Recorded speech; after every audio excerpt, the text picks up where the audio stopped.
Assalamualaikum warahmatullahi wabarakatuh. Yang terhormat, dosen pengampu Bapak Aditya Marwan, MA, dan teman-teman yang saya sayangi. Di sini kami kelompok 9 akan mempresentasikan tentang nawasih. Pembahasan 1. Kana dan saudaranya. 2. Ina dan saudaranya. 3. Wana dan saudaranya, yang akan dipresentasikan oleh saya sendiri. Pendahuluan. Dalam pembahasan mubtada dan khobar, kita telah mengetahui bahwa keduanya harus dibaca rofa. Tapi hukum mubtada dan khobar akan rusak dikarenakan ada amil yang masuk kepada keduanya. Amil ini biasa disebut dengan amil nawasih atau amil yang menghapus atau merusak tatanan hukum mubtada dan khobar.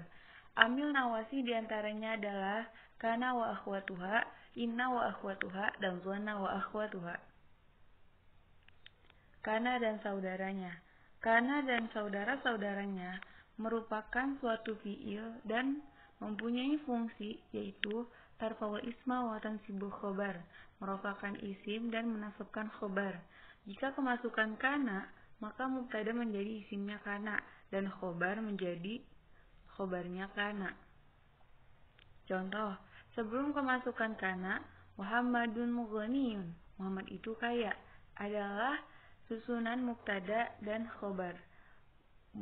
Muhammadun menjadi mubtada, ghaniyun menjadi khobar.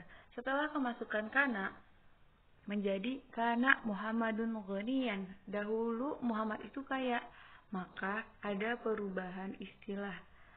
Mubtada berubah menjadi isim kana dan khobar berubah menjadi khobar kana, dan bertugas merofakan isim kana, yaitu Muhammadun, menjadi tandanya rofa atau berharokat domah, dan menasabkan khobar kana, yaitu ghaniyan, menjadi tandanya nasbih atau berharokat fathah. Kana mempunyai 3 arti yang berbeda-beda sesuai dengan konteks yang diinginkan, yakni 1. Bisa berarti terus-menerus atau istimror. Contoh, wa kana Allahu ghafurur rahima. Artinya, Allah senantiasa zat yang maha pengampun lagi maha pengasih. Kedua, bisa berarti menjadi. Contoh, kana wajhu muswadatan. Artinya, wajahnya para orang musyrik menjadi suram. Ketiga, bisa berarti madhi atau dulu. Contoh, kana Aliyun mujtahidan. Artinya, Ali dahulunya adalah seorang mujtahid. Saudara kana dan contohnya. Saudara kana mempunyai amal yang sama dengan kana adalah 1. Sebagai fungsi waktu, yaitu A. Lafaz asbaha, maknanya adalah terjadinya khobar atau berita pada pagi hari. Contohnya, asbaha Zaidun musallian, pada waktu pagi Zaid sholat. B. Lafaz adha, maknanya adalah terjadinya khobar atau berita di waktu duha. Contohnya, adha Zaidun qari'an, pada waktu duha Zaid membaca. C. Lafaz dhalla, maknanya adalah terjadinya khobar atau berita pada siang hari. Contohnya, dhalla Zaidun jalisan, pada waktu siang Zaid duduk. D. Lafaz amsa, maknanya adalah wujud khobar atau berita di sore hari. Contohnya, amsa Zaidun mutalli'an lidurusihi. Zaid pada sore hari memutolaah pelajarannya. E. Lafaz bata, maknanya adalah terjadi khobar atau berita pada malam hari. Contohnya, bata Zaidun naiman, pada malam hari Zaid tidur. 2. Sebagai fungsi untuk meniadakan, yaitu lafaz laisa. Artinya, bukan atau tidak. Contoh, laisan najahu sahlan. Kesuksesan itu tidaklah mudah. Ketiga, sebagai fungsi perubahan, yaitu lafaz soro, artinya menjadi. Contoh, soro Muhammadun syabban, Muhammad telah menjadi seorang pemuda. Keempat, sebagai fungsi terus-menerus yaitu a. Lafaz ma bariha. Makna tetapnya khobar sesuai tuntutan keadaan. Contoh, ma bariha Zaidun katiban. Zaid selalu menulis. B. Lafaz ma faka. Makna tetapnya khobar sesuai tuntutan keadaan. Contoh, ma faka Zaidun mutallian. Zaid selalu memutolaah. C. Ma fatiha. Diperbolehkan taknya 3 cara baca dengan doma, kasroh, dan fathah. Dan makna tetapnya khobar sesuai tuntutan keadaan. Contoh, ma fatiha Zaidun muhafizun. Zaid selalu menghafal. D. Lafaz mazala. Makna tetapnya khobar sesuai tuntutan keadaan. Contoh, mazala Zaidun dohikan. Zaid selalu tertawa. Kelima, sebagai fungsi jeda waktu yaitu lafaz madama. Artinya selama. Contoh, la takhruj madamal yaumu mumtiron. Jangan keluar selama hari masih hujan. Catatan, 1. Ketentuan isim kana dan saudaranya dan khobar kana dan saudara-saudaranya sebagaimana ketentuan pada mubtada dan khobar. Kedua, jika isim kana dan saudara-saudaranya berupa isim muannas, maka kana dan saudara-saudaranya juga berbentuk muannas. Karena hal ini, kana dan saudaranya merupakan fiil. Contoh, kanat Aisyatun solihatan. Aisyah adalah wanita yang soleh. Inna dan saudaranya yaitu inna, anna, ka'anna, lakinna, la'alla, laita. Fungsi na tansibul isma wa tarfaul khobar, menasabkan isim pada isim dan merofakkan pada khobar. 1. Anna memiliki makna taukid atau penguat. B. Lakinna artinya tetapi, memiliki makna istidrok, revisi atau membetulkan pembicaraan yang sudah diucap. C.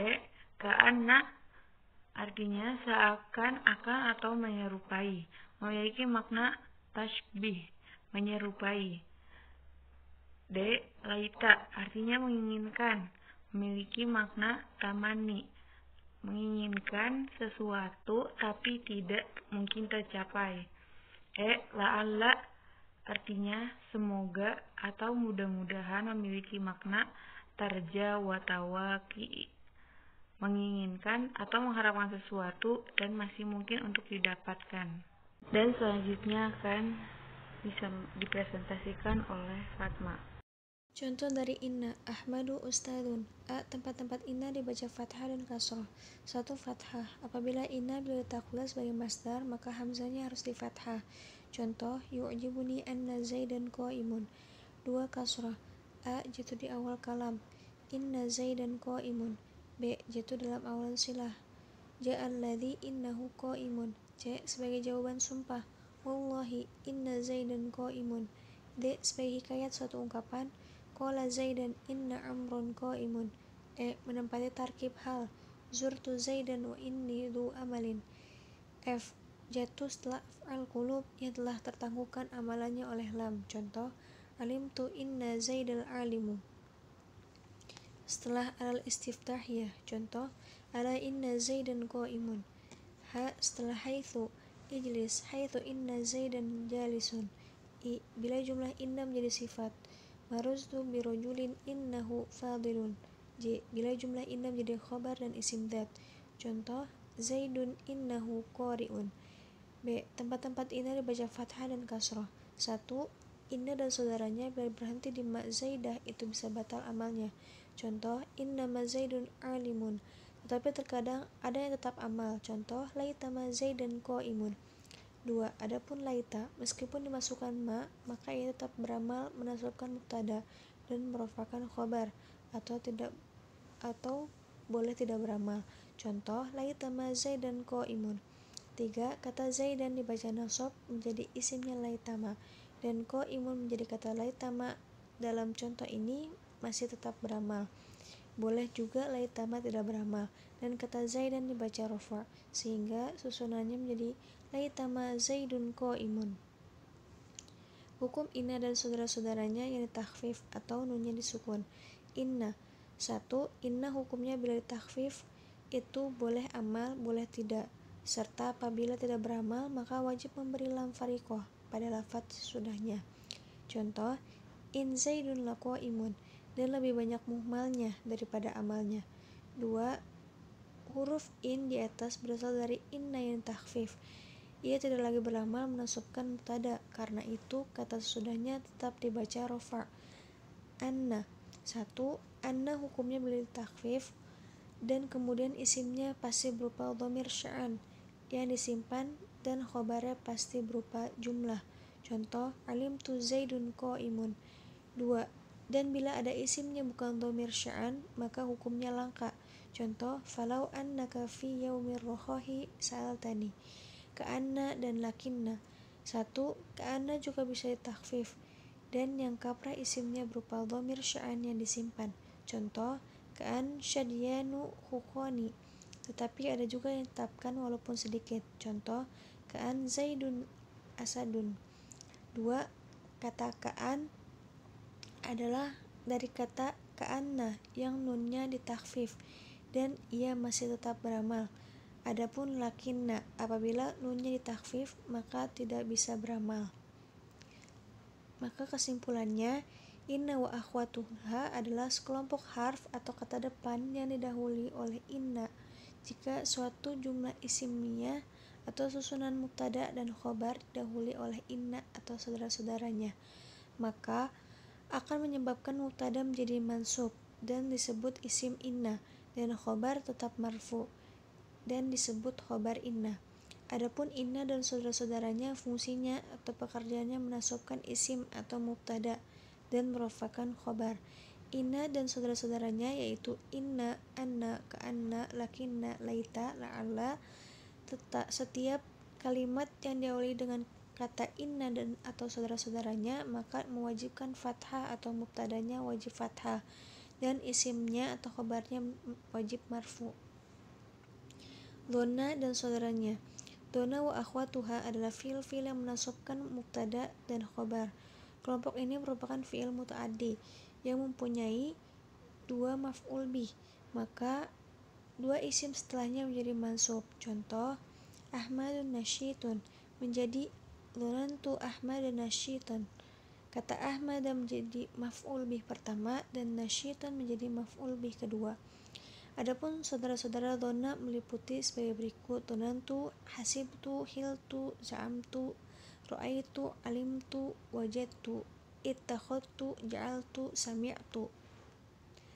Kaidah dhonna wa akhwatuha. Kaidah pertama, mubtada menjadi maf'ul awal, i'rabnya menjadi mansub. Kaidah kedua, khobar menjadi maf'ul tsani, i'rabnya menjadi mansub, maka susunannya menjadi alimtu Zaidan mujtahidan, fi'il, maf'ul awal dan maf'ul tsani. Sekian dari kelompok kami, kurang lebihnya mohon maaf. Assalamualaikum warahmatullahi wabarakatuh.